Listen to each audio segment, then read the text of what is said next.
Today's stuff we're going to be learning is Bava Batra Daf Kuf Samach Hey. We're going to get started at the top with the words of Amar Rav Yehuda Amar Rav. Rov begazel umiut b'achayot v'akol b'lashon hara. So most people, a lot of people, the majority of people somehow get involved in some sort of theft. A minority in forbidden relations, but everybody does lashon hara. And this is a continuation of the discussion we had yesterday, to which the Gemara says, but lashon hara, what do you mean? Everybody speaks bad about other people? How could that possibly be? Ela avak lashon hara. We're talking about the things we discussed yesterday, could be considered avak lashon hara, like just saying, oh, this person's amazing, and then that causes somebody else to say, what do you mean? They're not really amazing. And some just talking about other people often leads to some sort of negative thing, and you shouldn't be talking about other people. And unfortunately, it's something that's very natural that everybody just ends up doing, and that's really what Rav is saying here. Now we're going to go back finally and understand something in the Mishnah. And we're still in the first Mishnah of the parak. Rashbag Omer Hakol K'Minhag Medina. Rashbag says everything is according to the custom of the land. To which the Gemara says, Tanakama lately. I don't understand what the laws of the documents and how they're done is not based on custom of the land. Of course, it should be, and it's all depends on what's going on there. To which the Gemara says, Amar or Ravashi explains Amar Ravashi, and first he's going to say where they don't disagree about certain things. Batra dini he gave pashut Amar le avidli pashut va'azal avidli makushar kpeda. If it's a place where they all write a get pashut. Right? All the shtarot they do are simple ones. And the person went and said, please write me a pashut. And the person went and instead wrote a mekushal. Peda. Obviously, the person didn't want to get mekushar. They said they wanted a pashut, and that was the custom, so everyone would agree that's a problem. And the same as the reverse case. He gave him mekushar. If everyone does mekushar in that town, but like that Kohanim town we were talking about, the Amarle Avali Makushar, and the person asked for a Makushar document, but Azal Avali Pashut, and in the end they wrote a pashut document, Kpeda. Obviously, the person wanted Makushar, and obviously it's not what they wanted, which basically means the Rashbam says like, it's not a valid document. So let's say it's a get, the woman's not divorced, even if she got it. It's just not valid. It's not what the person wanted. So in what case are they arguing? Kipligi, their argument is ba'atra dinihige bepashut umekushar, place where they do both. The custom is some people write pashut, some people write makushar, the tied one. Ba'amarle avidli pashut, and then the person said, "Please write me the regular one." Ba'azal avidli makushar, and instead of writing the simple one, the person went and the sofer, probably the scribe, wrote a makushar, a tied one, which is much more work. So Varsavar Kpeda. So Tanakama says. It doesn't go by minhag hamakom here. In other words, we don't just say, well, anyway, the custom was some people did makushar, some people did pashut, so it must be the person's fine with it being a tied document. No, it's not what the person asked for. And when Rashbag says it all goes by the custom, he meant in this case, Umar Savar Mar Emakomulo. Why did the person ask for pashut? Because they didn't want to bother the sofer to write something more complicated. Is to do it the simple way. Maram Komulo just says, he was really just trying to tell them, please write me a document. He didn't really care, was it Makushar, was it Pashut? And therefore, when the person writes him a Makushar, that was the decision of the scribe. The scribe did what he did. It's fine, it's all good. Amar Abaye. So comes Abaye, and in a typical thing Abaye likes to do is he collects 3 different opinions in totally different cases that are all operating under the same principle. Rashbag, so Amar Abaye, Rashbag, Rabbi Shimon, Rabbi Elazar, Kulas V'Yirlu Marem Akomulo. All 3 of these, their opinions are based on the same concept. That sometimes we can explain the actions of a person as just trying to give a directive, but they weren't so specific as it has to be exactly like this. Because if you send a messenger to go get you, I ask you to go buy me milk, and you buy me salami. I didn't want salami, I wanted milk. That's not doing right? That's not a messenger, right? You didn't do what I wanted. And then it would be invalid. But if you do what I wanted, right, or if what I want, I said, go to the store and get me some food for dinner, and you buy me something, am I not right? I didn't, or I said, get me some, I don't know, I'm trying to think what would be, get me something for dinner, and you bring me something that's a little similar, but it's kind of in the same family, because there wasn't any of the other. That's a different story. It's not the best comparison because it's a little different, but you get the idea.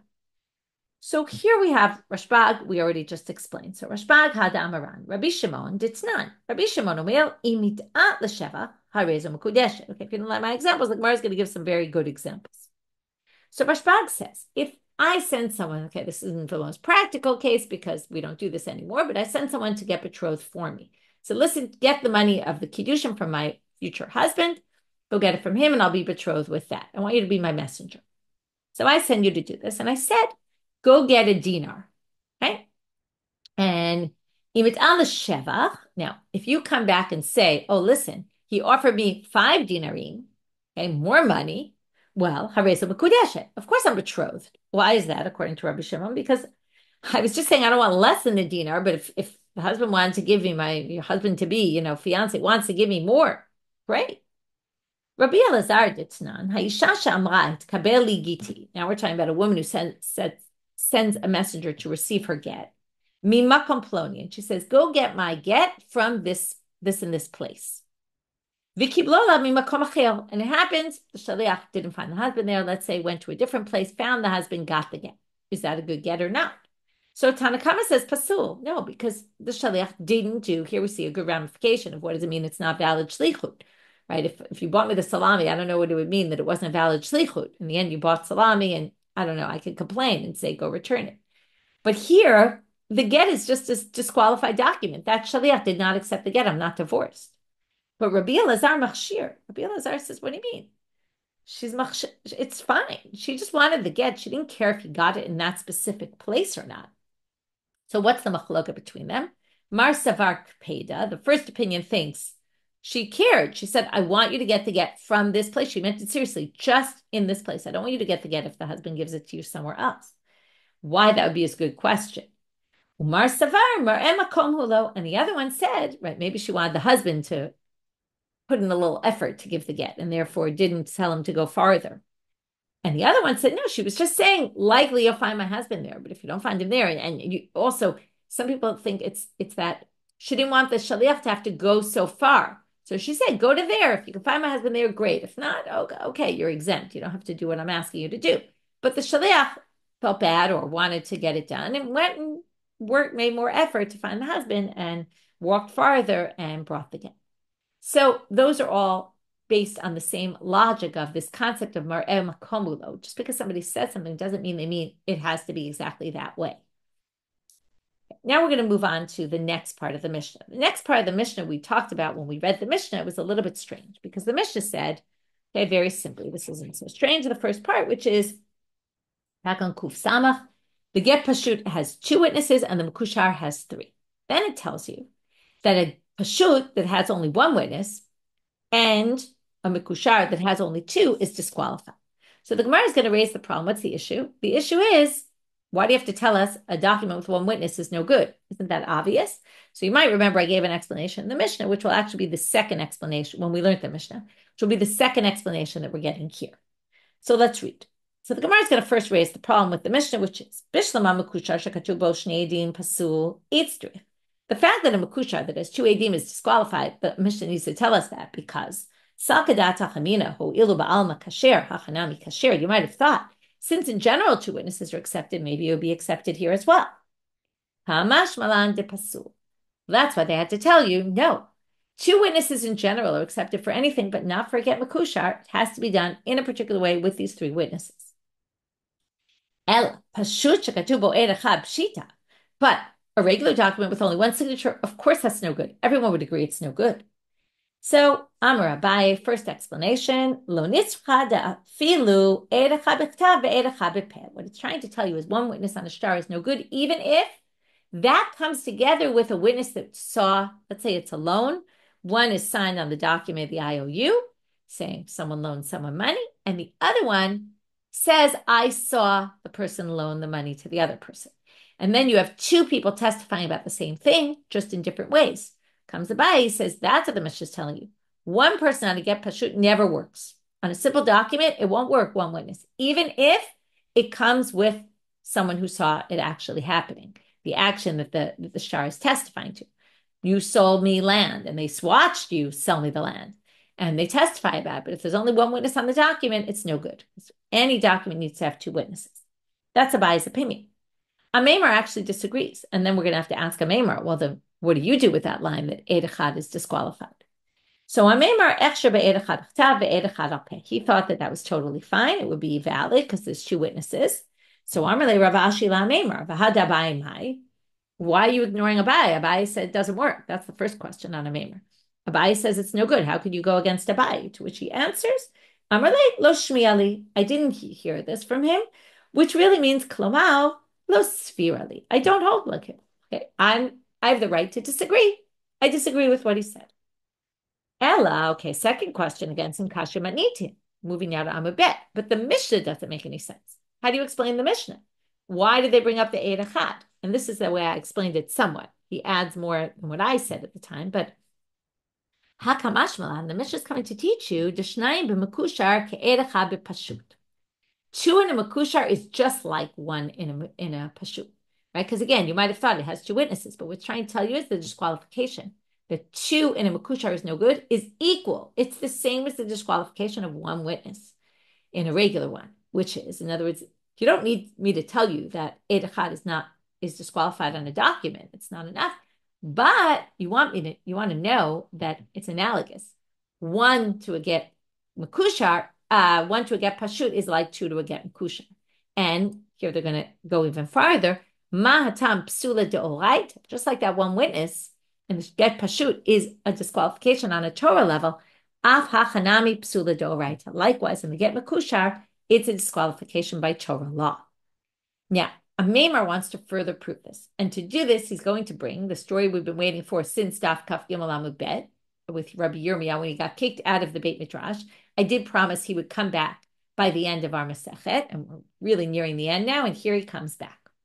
So how does he come back? Well, we're going to hear a story. And the whole point of bringing this story is Ameimar's proof for how he knows that he's right about his opinion. Now, Shalchu mitam is usually they sent a question from Israel to Babylonia. But here it seems, okay, either some people say Rabbi Yirmia went to Babylonia once he was kicked out of the Beit Midrash. Other people say, no, he wasn't in Babylonia, and you should get rid of the word mitam. And in fact, we're going to see different versions of this, and it doesn't have mitam in it. And it's just that they sent the question to Rabbi Yirmia. Why did they send him a question? Not because he was living far away, but he wasn't in the Beit Midrash, because they kicked him out of the Beit Midrash. Who remembers why they kicked him out? They kicked him out because he asked the question about the bird. There was a whole question about when the birds are within 50 cubits, then it would belong to that owner, and it wouldn't belong to that owner. And he said, what if one leg is in and one leg of the bird is out of the 50 cubits? And they got very annoyed with his picky, unique questions. And they said, leave us alone, get out of the Beit Midrash. You're mizalzel v'shirei chachamim. You're being derogatory, and making fun of the shiurim of the rabbis, and they didn't like his question. Now, interestingly enough, they're sending him a question, and I would like to suggest, which I do think it's true, that their question seems kind of like a Rabbi Yirmia question, and perhaps that's why he's asking him, because they figure if anybody knows how to answer those kind of questions, it's someone who obsesses over those kind of questions. So they sent to Rabbi Yirmia the following question. They asked exactly our question, and if Ameimar is bringing this as proof that it's valid, obviously we're going to see that Rabbi Yirmia holds that it's valid. So basically, they want to know if you have one witness signed on the document and one witness who said, I watched the transaction happen orally. In other words, they're saying it orally. They're saying they didn't sign. They just said, I saw the person lend the money. Can they join and become two witnesses to prove that there was a loan here, and then the lender can get his money back? Okay, now they're bringing in a whole different machlokot. We're going to bring in two different machlokot that are very famous that come up in Sanhedrin. Another connection between our Masechet to the next one. A lead-in, as always, at the end of Masechtot. So the first machlokot is one where we're talking, both these machlokot relate to witnesses and the two witnesses that we need. The first one is the two witnesses who witness an event, like let's say a loan happening. Do they have to see it at once? Or what if one saw it one day and one saw it another day? Let's say two loans happened for 100 shekel. And one happened on day one and one happened on day two. In the end, we have two witnesses who each say the same person lent the same person, A lent B $100. Before I say shekels, let's just put dollars, right? A lent B $100 on Monday and A lent B $100 on Tuesday. In the end, what's the difference? If it was two different loans, we have two witnesses that say that B owes A money. Okay. Or perhaps they just saw the same action and one was there at the beginning, one was there at the end. They didn't see it at exactly at the same moment. Okay, that's another possibility. Anyway, Tanakama says this is no good. Rabbi Yishua ben Korcha says this is fine. So now they're going to say the following. The Tanakama of Rabbi Yishua ben Korcha, meaning the Tanakama who disagrees with Rabbi Yishua ben Korcha, not Machloket, according to Aliba de Tanakama, according to him, the Tanakama, de Rabbi Yishua ben Korcha, of this Machloket between him and the rabbis, and Rabbi Yishua ben Korcha, lo tibayla. I'm not going to ask the question according to him, because if the Eidim have to see it at the same time, obviously one in the shtar and one Baal Peh is not going to work, because likely the one in the shtar was there when they signed the document before the loan was even taken. And the one who's orally telling us that he saw that there was a loan, he saw it later. They didn't come together. And he's even going to say more. According to the rabbis, even if you had two on the document and two saying we saw the loan take place, you still wouldn't be able to view that as one group. Okay, that's all sorts of ramifications. We're not going to get into if we view this as one group or not, but for sure you're not going to combine them, even when they have complete testimony of the document and complete testimony of the action. But they're still not going to combine. And therefore, of course, if you have one and one, no way is that going to work. But the question they asked Rabbi Yirmia was, Aliba de Rabbi Yishua ben Korcha. When Rabbi Yishua ben Korcha says we can combine two witnesses who saw it at different times, maybe in our case, where we have a document signed by one witness, maybe it wouldn't be good. Maybe you really need two witnesses to sign, and then if there were another two witnesses who saw it, maybe then you would combine them all. That you would say would work because there's actually two witnesses signed on the document. But you might say, if you have one witness in writing and one witness in orally telling us he witnessed it, that might not be able to combine, even according to Rabbi Yishua ben Korcha. Or do we say no? Maybe he has no problem with that because it's kind of like two witnesses seeing it separately. It's a little different, but that's the question. So shalach lehu. So Rabbi Yirmia sends back to them, Ani eini kedai sheshalachtem elai. I'm a nobody. I'm not worthy of being asked your questions. However, Ella, kach dat talmidchem noten. But the opinion of your student seems to go to this direction. What he's basically saying is, I think though I do have an answer for you, and I would say sheyitzdarfu. It seems to me like they would combine. So on the one hand, he's showing humility. I don't think I'm really worthy of answering your questions. You could see how low he must have felt after they kicked him out of the Beit Midrash. However, he said, but I would tend to say he also doesn't want to be very firm about it. I believe this. He's all of a sudden, right, modifying his tone. I would think that this would work. They would combine according to Rabbi Yishua ben Korcha. So, why did we bring this? Because this proves Ameimar's opinion. Ameimar brought this to say, look, that was the question asked Rabbi Yirmia, and that was what Rabbi Yirmia answered. And he held that they combine. So there you have it. It does work. And that's against Abaye, who said it doesn't work. But now the Gemara says, so Abaye says back to him, oh, you're trying to prove a Rabbi Yirmia's story? Ella. I'm sorry, Amarle, Anan, Hachimaninala. I have a whole different version of the question they asked Rabbi Yirmia. Deshalchule, here's the part where Hatam is missing. They didn't send from there. They just sent. They sent this question. Chavraya Rabbi Yirmia, the friends of Rabbi Yirmia sent him a question. What if two people came to court and they testified? Okay, they saw it at the same time. We're not talking about that issue. We're now in a different machloket. If two witnesses see the same action, let's say at the same time, let's say we're ignoring the other previous machloket, and then they come to court on different days. So Rabbi Natan says that's acceptable. And the rabbis say that is not acceptable. Okay? The rabbis say, Ein edutam kayemet ad she'idu shneim ke'achad. They have to come together to the court. They can't come on one after the other. So, Abaye says, I understood Rabbi Yirmia's question having nothing to do with our topic, which means that you can't use that to prove your opinion because I have a different version of what was said. And what did they ask him? Two people who testified bebeit din zeh. So we have two witnesses who came to the court. And sorry, I didn't read that one. Shnayim she'idu, echad bebeit din zeh. So there were two witnesses that witnessed the same event, but one went and testified in one court. The echad bebeit din zeh, and one went and testified in another court. Can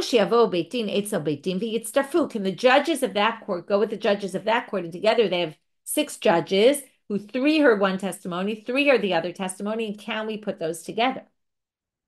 What's similar about this is we're trying to combine 2 things, right? Question is, and it's about witnesses, but it's different. It's not about the witnesses having seen. It's about the witnesses being there right now. So can they come to the same court and join together? To which the Gemara says, I'll leave it to Tanakama to Rabbi Nata. We're obviously not asking the question according to the rabbis because they won't even be able to come to one court if they come not at the same time. I'll leave it to Rabbi Natan. I was talking about according to Rabbi Natan.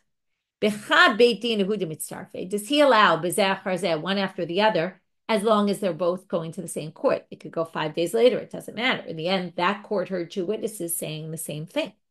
But if it's 2 courts, maybe it wouldn't work. Or perhaps it doesn't matter. Perhaps it's fine, 2 courts. As long as judges heard one and judges heard the other and the judges get together and discuss, it would work. What did Rabbi Yirmia answer? Now, in this version, you're going to see that the wording and the way he puts it together, actually, the entire thing is the exact same thing, because you'll see. I'm not worthy of you asking me this question. But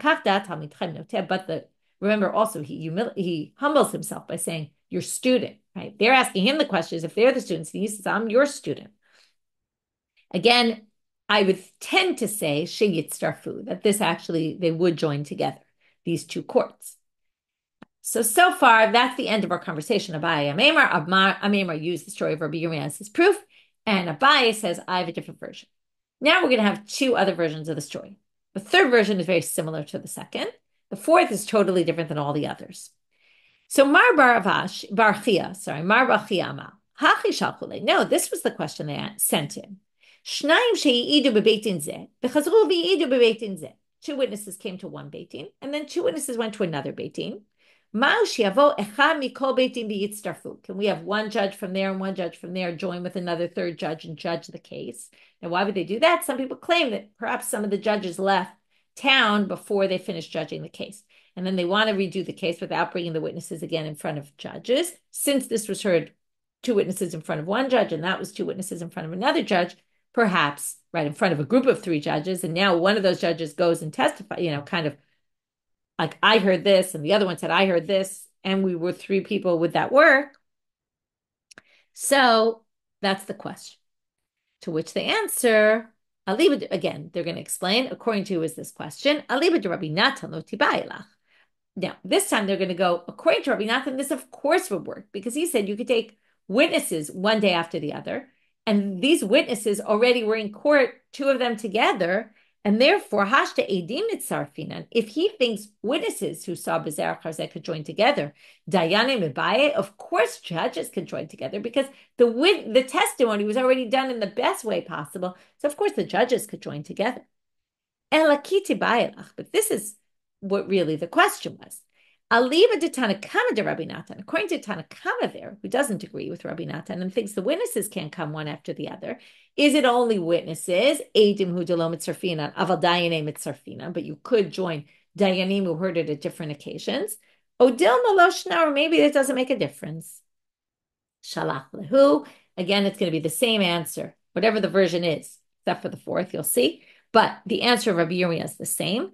Right, I'm not worthy that you sent me a question, but the opinion of your student seems to say, meaning I think they would be able to combine.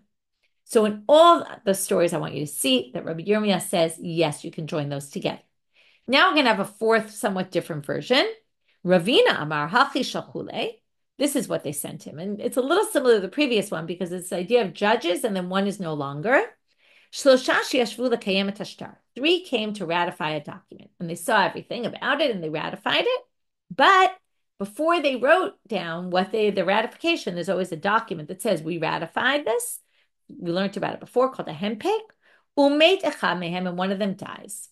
So now the problem is that in the shtar it says, we sat 3 of us together. And then at the bottom, there's only 2 people signed because they didn't write it yet. So they can't sign all 3 of them when is dead. So it's tzricha l'michtav. Do they have to add in so it doesn't look like it's a false document that says three of us sat, but only two of us signed. Do you have to write b'motav tlata avina b'chad litoi or no? Do you have to say we sat three of us together and one is no longer with us or not? Shalach lehu. Again, he says similar language, but you'll see the answer is different because it's not, did they join together or not? Because that's not the question. I'm not worthy of your question. But I would tend to say, you would need to say, we sat together, three of us, and one is no longer here. And that way it doesn't look like a false document. That's version 4 of the story. So we saw 4 different versions of what he was asked. In the first 3, it was about some sort of combination that wasn't exactly all together. And it's according to one of the 2 opinions of either the Machlok of Rabbi Shimon Korach and the rabbis, or Rabbi Natan and the rabbis, about either Eidim, do they have to be together when they see, or Eidim, do they have to be together when they testify? And then, did that relate, in the first one anyway, it related to this third issue is if you have one who wrote it signed on a document and one who said, I watched the action happen, right? Can those combine? So in all of them, he said, yes, they combine. And then, right, and there were variations of this machloket Rabbi Shimon Korach Rabbanan. But the question was, okay, all different variations. He says, yes, they combine. Or in the last one where he said, you have to be very honest and, say we were 3 and now we're only, right, now we're only 2. And then comes the punchline. Va'alda ailuhu l'Rabbi Yirmia b'Beit Midrash. And because after this, on account of this question and the answer Rabbi Yirmia provided, they brought Rabbi Yirmia back to the Beit Midrash. Whoa. Why? Okay. What happened here? So I think that we can look at this in a few different ways. One option is to say, Rabbi Yirmia showed humility, and perhaps they thought, this is often the interpretation that people use, Rabbi Yirmia showed humility, and that was what was blatant about all those possibilities, is that he was very humble. Oh, why are you asking me? And I don't know anything. And, and that shows he did some sort of repentance process. I think they thought in the beginning he was arrogant, asking these nunicky questions and inappropriate questions and mocking the shiurim of the rabbis.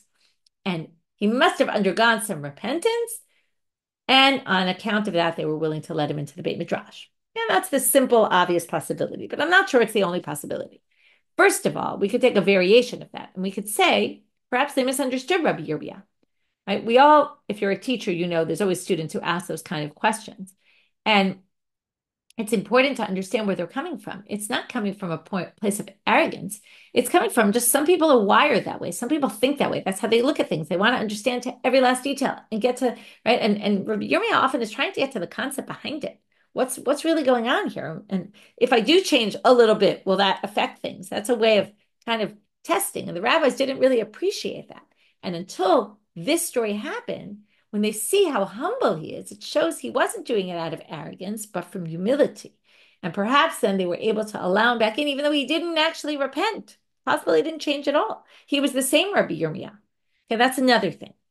Perhaps they realized that he was needed because people do have these questions and he knows how to answer them. And perhaps on that account. But I think there's even something more going on here. If you look at the content of the questions they asked him, first of all, it's all about coming together of 2 different things. And I think there's this idea that they felt that ostracizing him was not the way to go. And he was trying to tell them, there's this idea of being together. And even though things maybe technically don't go together, a witness one after the other, or this, but there's this idea of bringing things together. And he's trying to send them a message that I shouldn't be outside the Beit Midrash. I should be together with everybody else inside the Beit Midrash. There's power in togetherness. And that's why the first 3 is all about together. And the last one is interesting because it's about we were 3 and now 1 died. And he's kind of saying, that's like me. You took me out. I was part of the group and now you took me out of the group. And again, this concept that you have to bring me back in. And it's a nice idea of unity that, is a very big theme, unfortunately, lately about the importance of unity and the lack of unity that there is around and why it's so important to be together and get us, beyond our differences. Yes, it's true. I have a different style of questions and you might not like them, and I might think differently than you, but it doesn't mean that we can't all be together.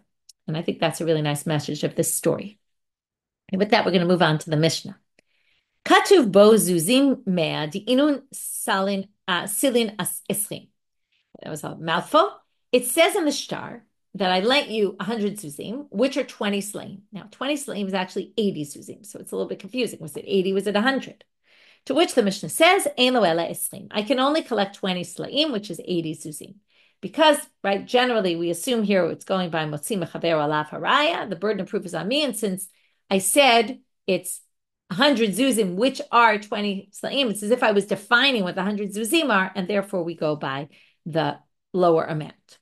Zuzim mea di'inu taltin slaim. What if I said 100 zuzim, which are 30 slaim? Now, 100 zuzim are 25 slaim. They're not 20, they're not 30. So if I say 30, it means it's even more. It's 120 zuzim. Ein lo ela maneh. I still only get 100 because the burden of proof is on me to say which one was what I meant. Kes ksaf zuzim di'inun v'nimcha. What if I said, I lent you money, zuzim, but the amount of money was erased. So now we don't know how much, but it did say zuzim in plural. So we do at least two because plural is it's plural, so it's obvious it was more than one zuz, and therefore I get two zuzim back. Kesef silin di'inu v'nimchak. Now they're going to do the same thing. Or ksaf silin di'inu v'nimchak ein pachot mishtayim. Darkonot di'inu v'nimchak ein pachot mishtayim. Okay, so we have slaim, we have darkonot. These are different coins. Whichever one it is, I don't know why they need to bring me each of these examples, but whichever one it is, you get two. Next. Right, again, all these cases are where the number got erased and we just don't know what the number is. At the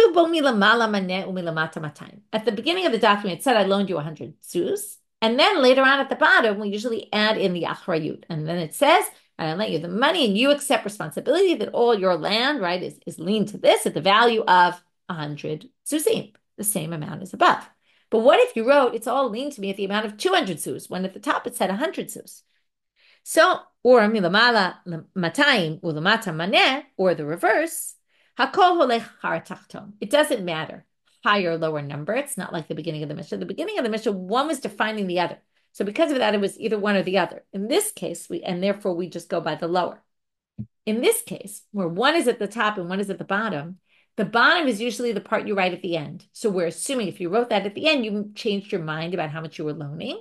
And therefore, or I was changing my mind about what I was loaning you. And therefore, we go by the number at the bottom. We assume that's the accurate number when there's contradiction. So if you're going to write it anyway at the bottom, why do you write it at the top as well? Because not when there's a contradiction, but if something got erased, then we'll have it above. Okay? It seems like they used a lot of ink that would erase. Might remind us of a sugya in Hitin, which a whole list of which inks you can use and which you can't. It has to be a permanent ink, but it doesn't mean that they always use that for all their documents. And therefore, sometimes it could be that things got erased.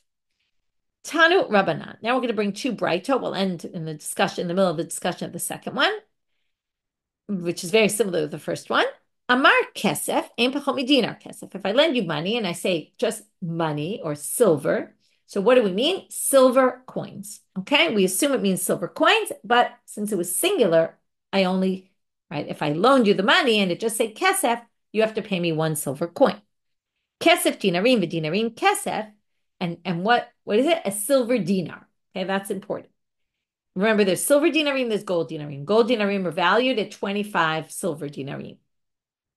If I say kesef dinarim or dinarim kesef, which already is plural, and it's obviously there, for sure it's clear it's dinarim. The first one I just said silver, we assumed I meant dinarim. So the Gemara is going to ask, why do they assume that? Could mean other things. But if you say kesef dinarim v'dinarim kesef, ein pachot mishnei dinarim kesef, then the minimum is 2 dinarim, 2 silver ones.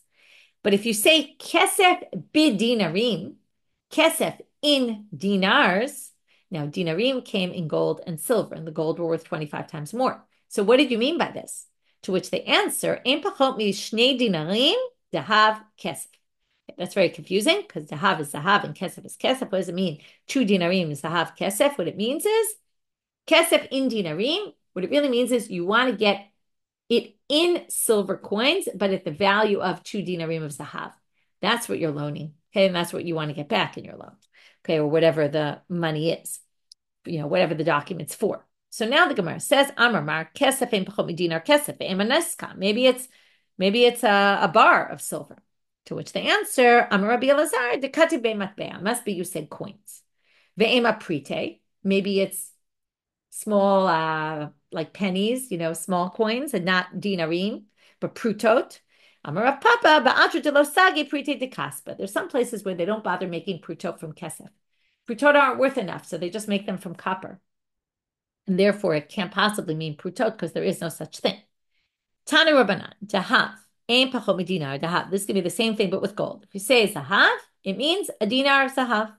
If you say zahav dinarim or dinarim dahav, ein pachot mishnei dinarim dahav, right? Dalet and Zayin switch in Aramaic, so dahav is just zahav. So if you say that, it's obviously, right, you need minimum 2 dinarim of 2 gold ones. Dahav bid dinarim, if you say dahav in dinarim, ein pachot mi b'shnei dinarim kesef dahav, is the opposite of the other. It means you want it in gold, but the value of 2 dinarim of kesef, much less money. Ameimar. So now the Gemara is going to ask the similar questions, and we'll stop in the middle of them because our daf ends there. Dahav ein pachot mi dinar zahav. Dahav emanaska. Why don't we just say maybe it's a bar of gold? Because you didn't say dinarim of zahav. Amar Rabbi Elazar de kativ matbea. Must be where it said coins, and then coins means dinarim of zahav. Okay, we're going to stop there, and we're just going to quickly review. We started with the issue of Lashon Hara. Now everybody speaks Lashon Hara, or at least Avak Lashon Hara. We went to the Minhag B'Dinan, what's the machlok between Rashbag and the Tanakam and the Mishna. We got from there into this Mar'eh Makom Mulo, which was Rashbag, and that Abaye connected to 2 other issues. One happened to do with Kiddushin, an opinion there, and another opinion of Rabbi Elazar in Get. Second, Get, where they both ruled the same thing, Mar'eh Makom, and they didn't really mean it as this is the only way to go. From there, we got to the Eid Echad, and we said, why does it say Eid Echad is no good? Everybody knows that. We had 2 answers, Ameimar and Abaye, and that was all based on how they held in this machloket about Eid Echad b'shtar and Eid Echad al peh. Can they combine or not? For that, Ameimar brought a proof from Rabbi Yirmia, but Abaye said, I have a different version of Rabbi Yirmia. We saw 4 different versions of Rabbi Yirmia, and what the question they asked and what the answer was. And in the end, on account of this, whichever version you go by, Rabbi Yirmia was brought back into the Beit Midrash just in time for the end of our Masechet. And from there, we get to the new Mishnah about different kinds of documents where it says something, it's not clear what it means, and how do we rule? What do we go? Who gets to demand what money back based on what? And that we discussed in the Mishnah. We'll continue with this Mishnah tomorrow. Wishing everyone a Shabbat Shalom and Shavuot Tov.